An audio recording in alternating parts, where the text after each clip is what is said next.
ways of thinking. You know, when you think about the Western approach, Western way of thinking, typically you think of who dominates Western thinking, like the West, and you think of what country? The United States, okay? Now, we're moving away from that, right? We're moving away from that with the European Union, it survives. We're moving into this multipolar world because now we have China, who's entered into the game here. You have Russia has reasserted itself in this on a regional level with respect to Syria, its relationship with Iran, okay? You have India has now become a major player, and you have this kind of movement to a multipolar world, right? But in terms of ways of thinking, in terms of a hegemonic, you have this kind of notion that this hegemon not only provides economic, not only provides military, but also ideological support. In terms of graduate school, the United States would always do, I mean, when you take a look at who goes to graduate school in the United States, there are a lot of, individuals from outside the United States who go there, who study in the United States. And when they study in the United States, they leave. Where do they go back? They go back to their home countries. And with that, they bring all that knowledge that's been basically transferred while they're doing their graduate, postgraduate work in the United States. So what we have here is you have this kind of a notion of hegemonic stability theory, which is not just relevant to economic and military support, but also it talks about this whole notion of ideology.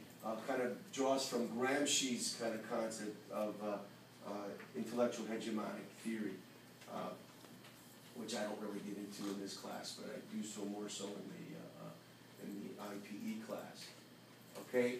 Another thing to keep in mind in terms of, and I actually briefly alluded to it, where you had arms control, disarmament treaties. The major difference is arms control. You're slowing down the growth of production, versus you're basically beginning to destroy your weaponry. Those are the major differences, and those treaties can either be bilateral or they can be multilateral. The purpose would be to limit essentially the arms race. And when we talk about limiting, setting limits, that would be more in terms of arms control. We agreed to only build 2 nuclear bombs this year, okay, not 10. To a point where disarmament would be, we agreed to destroy our nuclear weapons today. 2 nuclear weapons each year for the next 5 years.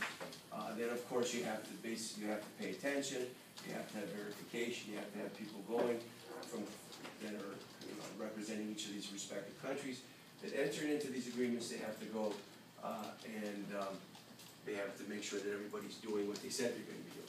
We talked about bilateral agreements, we talked about multilateral agreements, okay? Another thing which is important here is what's called the prisoner's dilemma. Who's ever heard about the prisoner's dilemma? Anybody hear about that? It's economic terms. And typically when you're talking about the prisoner's dilemma, and that is that you never turn your back to anyone, right? So what they did is they took they took this an analogy of 2 prisoners who commit a crime together, okay, and they get caught and they go and like who watches NCIS? Anybody here watch NCIS? All right, you got one prisoner in one room who's basically being interrogated by Donoso, all right, and then you have another one who's being interrogated by Gibbs. Okay, not everybody here. Only one person NCIS? There's nothing to be ashamed of, NCIS. All right, how about CSI Miami? How's that? Who's CSI Miami in here? What copper shows do you guys watch? What copper shows? Huh?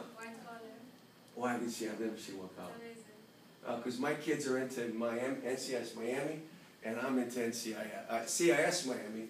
And I'm into NCIS. Anyway, the point is you got one person's being interrogated in one room, and the other person's being interrogated in another room.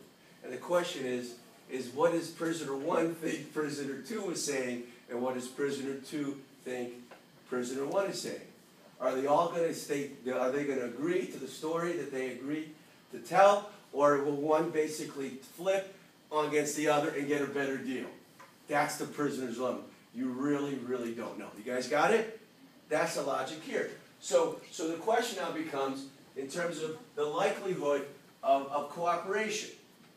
Meaning, if you take a look at, if they both now think about it. If you're talking about reducing arms control or reducing military development, what that basically means in terms of dollars is what?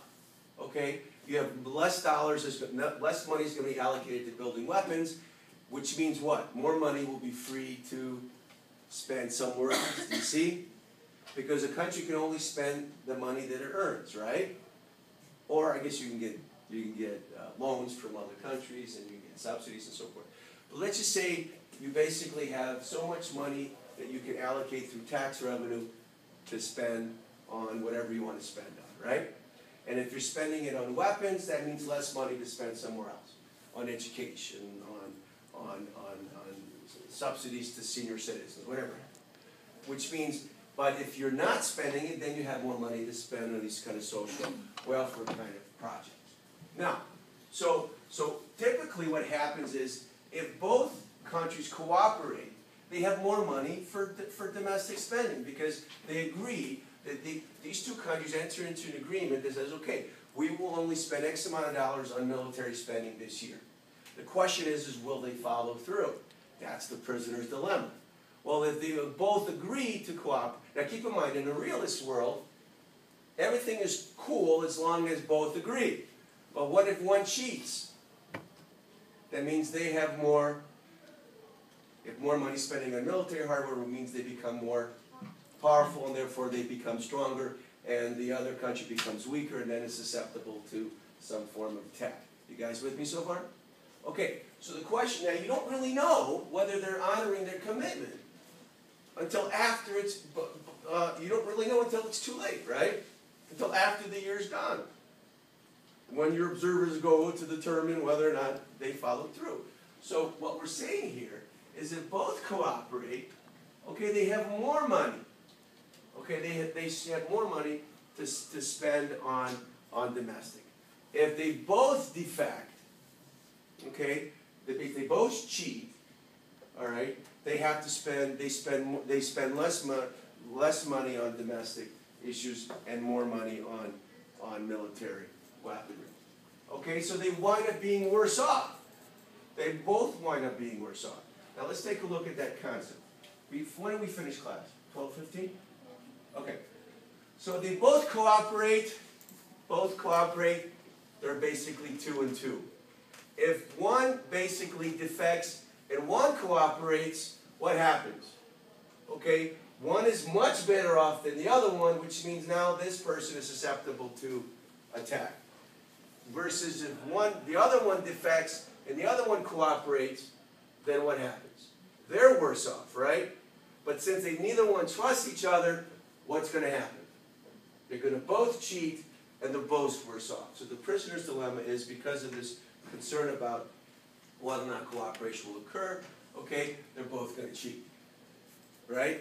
Because they're going to both assume the other one is acting on its own, his own or her own self-interest. Okay? You guys with me so far? Okay. Now we talked, so these are just some bipolar wars. Some examples I threw in here in terms of, we talked about NATO. You know, the Soviet version was the Warsaw Pact. So here you have NATO forms, the North Atlantic Treaty Organization was formed to protect Europe from Soviet aggression, right?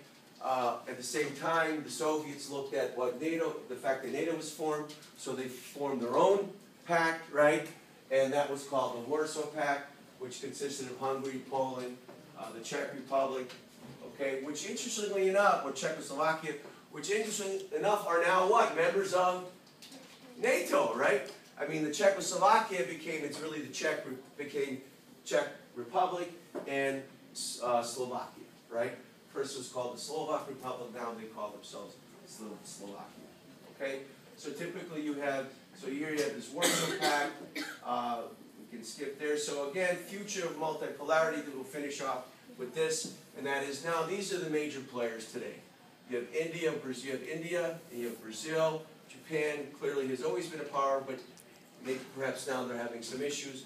Of course, the European Union, Russia, China, and the United States, which means now it's no longer one, basically, way of looking at the world. Now you have different perspectives on what has to happen, which means if a country needs support, it no longer has to go to one country or go to one country. It can do what? It can choose. It can go to different countries for support. Okay, which really is transforming how we understand and view the international system. Any questions? Concerns? All right.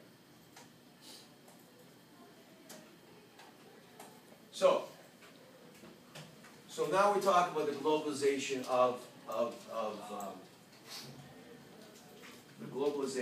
international finance.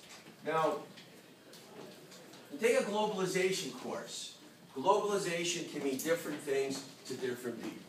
You take globalization and your who's had an anthropology class here? No anthropology students in here? Well, if you take anthropology, you'll probably wind up talking about globalization, or you talk about globalization in the sense of culture. And that is you have one dominant culture exporting its culture and influencing other cultures. And typically it's viewed in a very negative way. Okay? On the other hand, you have globalization of finance. Now, what does that mean? When I say globalization of finance, what do you guys think about? What's that? Okay, what do you mean by investments? Okay, I have money. Now I have dollars, and I decide to put my dollars in a Kuwait bank. Okay, but my dollars are not going to be in the bank in Kuwait as dollars. They're going to be what? KD. So I got to transfer my dollars into dinars, and then those dinars are stored in the bank. And so typically now that is made possible.